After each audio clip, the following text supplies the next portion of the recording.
नमस्ते आचार्य श्री। मुख शुद्धि क्या है श्रावकों के लिए? अभी जैसे उपवास व्रत चल रहे हैं तो नियम जरूरी रहती है किस हिसाब से? श्रावकों की मुख शुद्धि का मतलब ये कि अब उन्हें पूजा भक्ति करना है तो उन्हें अपना कुल्ला वगैरह कर लेना चाहिए सुबह, ऐसा। और मुनियों की भी एक तरह की मुख शुद्धि होती है, लेकिन उसका अलग से दूसरा अर्थ भी किया जाता है कि उन्हें पढ़ाना लिखाना, और जब उनका प्रवचन पहला होता है दीक्षा के बाद तो वो मुख शुद्धि कहलाती है, वो अलग विषय हो गया। जैसे उपवास तो श्रावकों को उपवास के बाद कुल्ला वगैरह करना चाहिए अगर उन्हें पूजा भक्ति करना है, आहार देने जाना है तो। अगर बिना कुल्ला किए ही उनके मुख से गंध नहीं आती है, ठीक ठीक महसूस होता है तो ना करें कुल्ला, लेकिन मुंह चिपकने लगे, गंध आने लगे, खुद को ही बदबू मालूम। इसलिए एक बार पिछले साल क्या हुआ, एक महाराज का उल्टी हो गई, यही थे सुखाराम बालकनाथ, तो इनके ही शायद इनकी एक उल्टी हो गई। तो हमने पूछा कैसे उल्टी हो गई, तो बोले एक कोई थे उपवास वगैरह किए आए और शुद्धि बोले हमारे मुंह के सामने, उनकी गंध नाक में चली गई। तो कई बार उपवास वगैरह के कारण से, या कई बार खाने वाले कुछ लोग प्याज वगैरह खाते हैं या कुछ बाजार का खा लिया तो एक अलग तरह की गंध आती है और वो एकदम सात्विक व्यक्ति को सूट नहीं करती है। तो इसलिए श्रावकों को आहार देने जाना है तो मुख शुद्धि करो ही, और लंबे उपवास हो गए और आपको महसूस हो रहा है कि गंध आ रही है तो आप आहार देने मत जाओ, उसमें ही भलाई है। आप और लंबे उपवास वालों को तो एक जगह शांति से बैठ के जाप और स्वाध्याय में ज़्यादा लगाना चाहिए समय। मतलब इस उपवास टूटता नहीं महाराज, जैसे मुख में पानी वगैरह गया? सिलाई कर लेना। अब जो श्रावकाचार्य में लिखा उतना बता दिया, अब टूटे कि जुड़े उतना सारा तो हमने पढ़ा नहीं।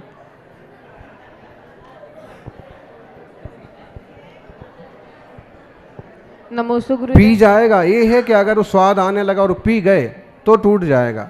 बाकी अगर गंध वगैरह आ रही तो उसको मुख शुद्धि करना, नहीं तो फिर आप सबके बीच में मत जाओ, आप बिल्कुल मुख शुद्धि मत करो। और लेकिन फिर 10-20 जनों के बीच में मत घुसो, क्योंकि आपकी गंध से कोई दूसरे को परेशानी हो तो भी ठीक नहीं। ओम नमस्ते गुरुदेव।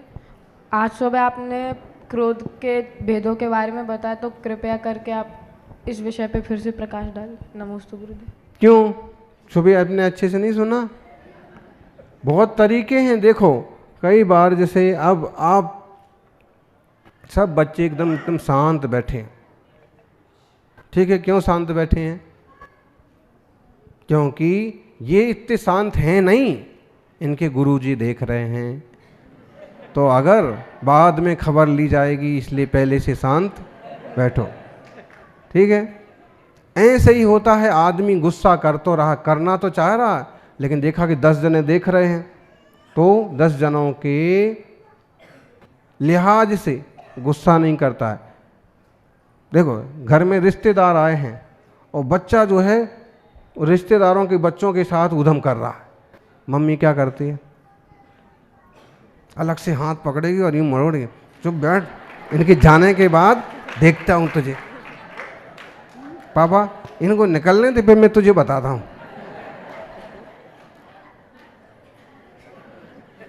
मतलब अभी जब तक ये हैं तो अब तब तक आप सुरक्षित हो। अब बुद्धिमानी इसी में है कि जब रिश्तेदार भी हों तो भी उधम मत करो, क्योंकि उनके जाने के बाद पूजा होने वाली है। आप लोगों की पूजा होती है कि नहीं होती है? घर में मम्मी पूजा करती है, हैं? क्या चढ़ा करके करती है?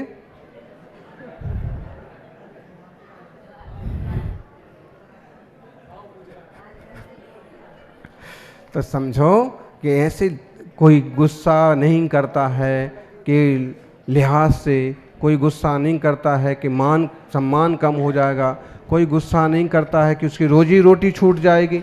अब मालिक ने उसको गाली दे दी, तू आज तक गधा ही रहा, इतना सा काम भी तेरे से नहीं होता, फिर भी कहता जी मालिक अब अच्छे से करूँगा। गुस्सा तो इतना आ रहा है कि घूंसा मार दूँ, लेकिन अगर घूंसा मार देता है तो उसकी पगार, उसका वेतन, उसकी नौकरी सब धरी रह जाएगी। तो इस तरह का गुस्सा और गुस्से पर कंट्रोल करने के तरीके होते हैं। सही क्षमा तो वही है जो स्वतत्व को, स्वरूप को जान करके जीवन में आती है। ओम। नमोस्तु गुरुदेव। मेरे मन में एक जिज्ञासा थी कि यदि ऑक्यूपेशन या प्रोफेशन के अंदर हम लोग जो है अपने क्लाइंट्स वगैरह से जो डील करते हैं तो वहाँ पर कुछ छोटा सा झूठ या कुछ मायाचारी या ये प्रकार की गतिविधियाँ हम लोग अपनाते हैं, तो उसके अगेंस्ट में हम लोगों को क्या प्रायश्चित वगैरह लेना चाहिए या किस प्रकार की क्रिया करनी चाहिए?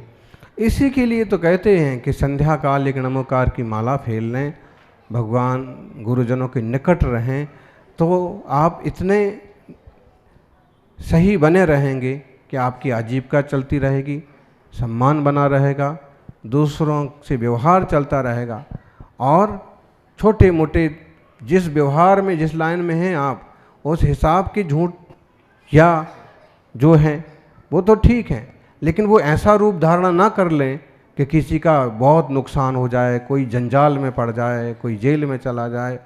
तो इसलिए गुरुजनों के सानिध्य में सद्बुद्धि बनी रहती है और शाम को बैठ के एक माला फेरते हैं। तो ऐसे बस किसी भी मार्ग में आप हैं, किसी टाइप के भी क्लाइंट्स हैं, ये सावधानी जरूर रखें कि वो बर्बाद ना हो जाए, वो जेल ना चला जाए, परिवार उसका झंझट में ना पड़ जाए, और बाकी आपकी भी आजीविका है तो 2 पैसे की कमाई होती रहे, बस उतना ही बहुत है। ऑलमोस्ट दाल रोटी चलती रहे। ओम। नमोस्तु गुरुदेव। मेरा प्रश्न ये है कि श्वेतांबर जैनों के पर्यूषण, हाँ, श्वेतांबर जैनों के परिश्रम और दिगंबर जैनों के परिश्रम बाद में क्यों होते हैं, पहले और बाद में? ऐसी कुछ मान्यताएं हैं, उन्होंने पहले मान लिए हैं और वो भी काफ़ी पुरानी मान्यता है। और दिगंबर जिन धर्म में भी जो पंचमी से मानने की परंपरा है वो तो 49 दिन जोड़ते हैं। सावन कृष्णा एकम से लेकर के आज तक 49 दिन हो गए अच्छी बरसात होते होते, तो माहौल एकदम साफ सुथरा हो गया और नई तरह से सृष्टि की रचना हो गई, और अब 10 दिन धर्म का उल्लास मनाओ। ऐसे गणेश चतुर्थी भी लगभग इसी टाइप से लोग मनाते होंगे। तो है तिथियों का ऐसा है, अंतर है, तो मानते हैं। बाकी संवत्सरी तो आज के दिन ही पड़ती है, और कई जगह मिलजुल करके दोनों पर्यूषण पूरे होने के बाद फिर रविवार को मिल करके एक साथ क्षमा वाणी पर्व मनाते हैं। नमस्ते महाराज जी, मेरा प्रश्न ये है कि 10 लक्षण क्यों बनाते हैं? 10 लक्षण धर्म के 10 लक्षण हैं। 10 उत्तम क्षमा, मार्दव, आर्जव, शौच, सत्य, संयम, तप, त्याग, अकिंचन, ब्रह्मचर्य। तो इन 10 धर्मों को जो समझता है उसका कल्याण होता है, उसका जीवन अच्छा बनता है, इसलिए मनाते हैं। ओम। नमोस्तु गुरुदेव। मेरा आपसे एक प्रश्न है। मैं हिंदू धर्म के अंदर मैंने कई बार ये देखा है कि गुजरात के अंदर एक भगवान होता है, वहाँ पे उनको कहते हैं कि ना वहाँ पे जानवरों को बलि चढ़ाई जाती है, और तो और है ना वहाँ पे ना उनको शराब भी पिलाई जाती है। ऐसा क्यों होता है? मतलब गुजरात के अंदर ऐसे भगवान है जहाँ पे जानवर को बलि चढ़ाई? ऐसे कोई भगवान नहीं है। गुजरात हो चाहे मध्य प्रदेश हो, कुछ लोग इस टाइप के देवताओं को मानते हैं और फिर उनके सामने अपने स्वार्थों के लिए, अपना पेट भरने के लिए बातें बना करके कि ऐसा करने से ऐसा फ़ायदा होता है, जानवरों को काटते हैं। शराब पीना खुद को है, चढ़ाते देवताओं के नाम पर हैं। तो गुजरात में या मध्य प्रदेश में भी आपको सब जगह, हर जगह एक आध ऐसा एरिया मिल जाएगा जैसे इस टाइप के लोग मिलते हैं। लेकिन आजकल समाज में जागृति आ रही है और इन चीज़ों पर विराम लग रहा है। तो आपका प्रश्न भी ठीक है, लेकिन उत्तर इतना सा है कि ऐसा कोई भगवान नहीं करते हैं। लोग अपने स्वार्थ के लिए भगवान के नाम पर ऐसे कर्म करते हैं। अपन को चाहिए कि एक जागृति का माहौल बनाएं और उन्हें भी समझा करके सही सही मार्ग पर चलने को प्रेरित करें। ओम। नमस्ते भगवान। नमस्ते भगवान। मेरा प्रश्न ये है कि जब आदिनाथ भगवान सांसारिक जीवन में थे तो वो किस भगवान को मानते थे, या आदिनाथ भगवान ने किस भगवान को माना, किसको पूछते थे? श्रमण संस्कृति तो मूलतः आत्म कल्याण की संस्कृति है। जब वो हुए तो उनके पहले 24याँ हो चुकी थीं, भोग भूमियाँ बीत गई थीं, उनके समय में कौन भगवान थे इनका कोई उल्लेख नहीं है। लेकिन जब ऐसा अवसर आया, वैराग हुआ, तो उन्होंने विदेह क्षेत्र की व्यवस्था के अनुसार जैसे लोगों को जीने की व्यवस्था बताई थी, उसी ढंग से उन्होंने वैराग्य मार्ग को भी अपनाया और तब करके कर्मों को नष्ट करके वो खुद भगवान बन गए। और फिर उसके बाद तीर्थंकर होते रहे समय छोड़ छोड़ करके। ओम। महेश पचौरी पारसोला से। शुक्ल ध्यान है, पहले द्वादशांक का ज्ञान होना जरूरी है, जिस प्रकार तत्वार सूत्रम के शुक्ले चाद्य पूर्व विदह कहा है। नमस्तु।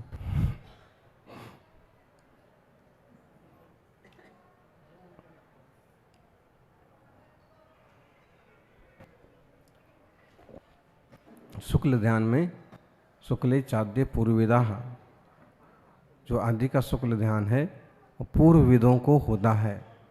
वैसे आइए अष्ट प्रवचन मात्र का जितना भी अगर ज्ञान हो, ऐसे भी कोई जीव उसमें प्रवेश कर लेते हैं तो ये ठीक लिखा है तत्वार सूत्र। सौभाग्य की बात है कि आप जैसे लोग भी तत्वार सूत्र का 9वां अध्याय शुक्ल ध्यान की बात कर रहे हैं। नमोस्तुगन। 10 दिन मोबाइल का त्याग हो तो, लेकिन क्या आपका प्रवचन स्वाध्याय सुनने के लिए और धार्मिक कार्य के लिए उपयोग में ले सकते हैं?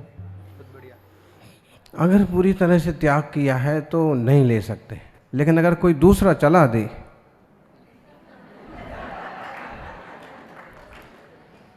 जैसे वो थाली में परोसते हैं ना, जैसे अपन क्या कहते हैं भाई, परोसने वाला परोसता है जब, और उस मिठाई परोस रहा। अब परोसने का आजकल तो रहा नहीं, देखो फिर भी एक समय है कहीं कहीं कर देते हैं। तो अगर परोस रहे हैं, अच्छे रसगुल्ले अच्छे लग रहे हैं, अपने ख़त्म हो गए, तो अपन कहते हैं कि भाई देखो थोड़ा यहाँ परोसो जरा, और बाजू वाला कहता कि नहीं नहीं नहीं मुझे नहीं चाहिए, परोसवा तो लो फिर हमें दे देना वाले। होता है कि नहीं होता है? बुद्धिमानी इसी में, तुम्हें नहीं चाहिए भी कोई परोस रहा है तो परोसवा लो, शायद पड़ोसी के काम आ जाएगा, ज़रूर आ जाएगा। ऐसे ही मोबाइल आपका त्याग है, लेकिन कोई अच्छा कार्यक्रम आ रहा है और किसी ने चला दिया, देखो भाई साहब देख लो, सच में उपयोगी है, धर्म का है तो कोई बात नहीं। ओम। नमस्तुगन। चेतन प्रकाश जी मुंबई से। आजकल पूजा का द्रव्य मंदिर का पुजारी धोकर रख देता है और श्रावक उसी से थाली भर लेते हैं और शोधन भी नहीं करते हैं और उसमें जीव बाल आदि निकलते हैं, तो ऐसी पूजा करना उचित है? सावधानी तो पूरी होना चाहिए। द्रव्य की शुद्धि, द्रव्यस्य शुद्धि मधिकम यथानुरूपम, जितना ज़्यादा बन सके उतना द्रव्य की शुद्धि पर भी ध्यान दिया जाए। भावस्य शुद्धि मधिकम मधिगम तु कामा, लेकिन भावों की शुद्धि में तो अधिक से अधिक, तो ये ठीक है कि द्रव्य भी शुद्ध रखे जाएं और भाव भी शुद्ध रखे जाएं। फिर भी कहीं अगर इस टाइप की संभावना बनती है तो अपने द्रव्य का शोधन खुद ही करने की कोशिश करो, आलसी मत बनो। ओम। नमस्तुगन। विधान पाटनी किशनगढ़ से अभी अजमेर में है। उसका प्रश्न है कि 2024 में आपका चतुर्मास किशनगढ़ में चल रहा है, तो क्या जरूरी है कि एक बार जहाँ चतुर्मास किया वहाँ फिर से नहीं कर सकते, 2-3-4 साल तक नहीं कर सकते हैं क्या? ये इनका प्रश्न है कि इनके पिताजी का प्रश्न है, इन दादाजी का? देखो ऐसा है, होने को तो सब कुछ हो सकता है, लेकिन नहीं जो होना था वो हो गया, ये भी बड़ी सौभाग्य की बात है।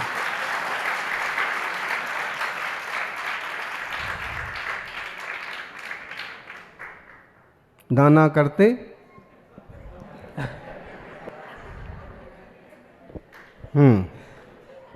नमस्तुगन। दिनेश राठौड़। 5 पांडव धर्म नीति पर चले, फिर भी 3 भाई तो स्वर्ग को गए और नकुल सदैव। अब ये नहीं सोच रहे ना, कई लोग हिसाब लगा लेते हैं, जैसे हम कोई पॉइंट बोलते तो सोचते हैं, बोल रहे, एक जन हमको बोल रहे थे कि महाराज जी आपने अमुक प्रवचन या पढ़ने पूछा में ऐसी बात बोली, तो बोले हमें ऐसा कोई बोल रहा था कि महाराज जी व्हाट्सएप देखते। अरे महाराज जी को व्हाट्सएप देखे बिना मालूम पड़ जाता है, या इधर उधर से बातों बातों में इतना सा क्लू बहुत होता है। तो अगर ये जो इस टाइप का विषय आ जाता ना, जैसे कि अब इतना सा ये लाइन बोल दी तो ये हम सुनते नहीं बैठते हैं, लेकिन चलते फिरते बचपन से आज तक भी अगर जो जो सुना है वो सब अधिकतम और मौके पर सब चीज़ें यूं लाइन से निकल आती हैं। कहीं अलग से कोई देखना सुनना गाना सुनना इसकी कोई ज़रूरत नहीं पड़ती।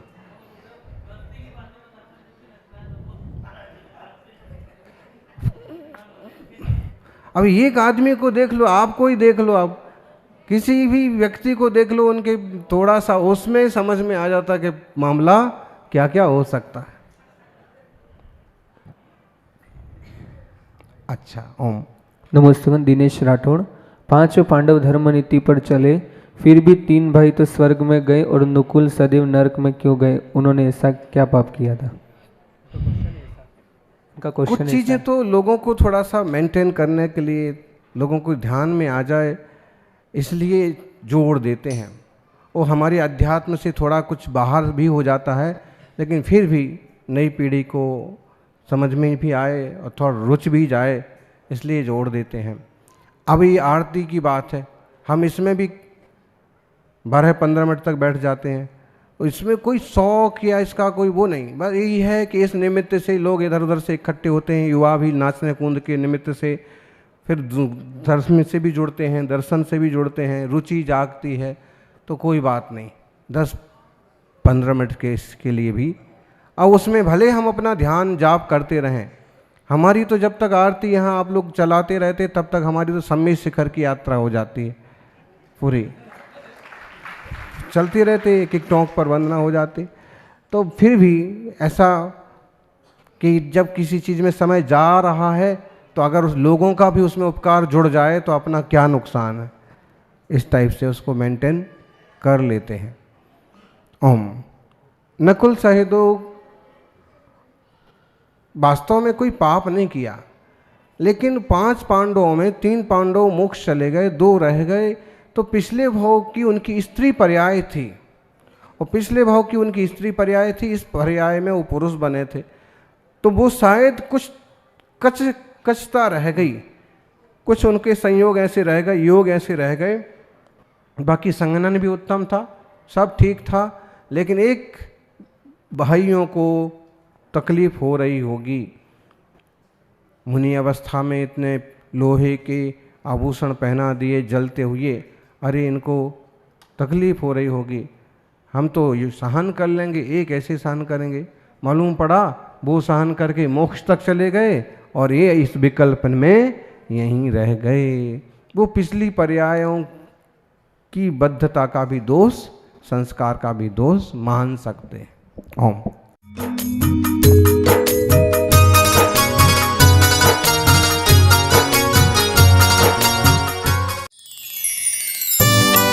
अच्छा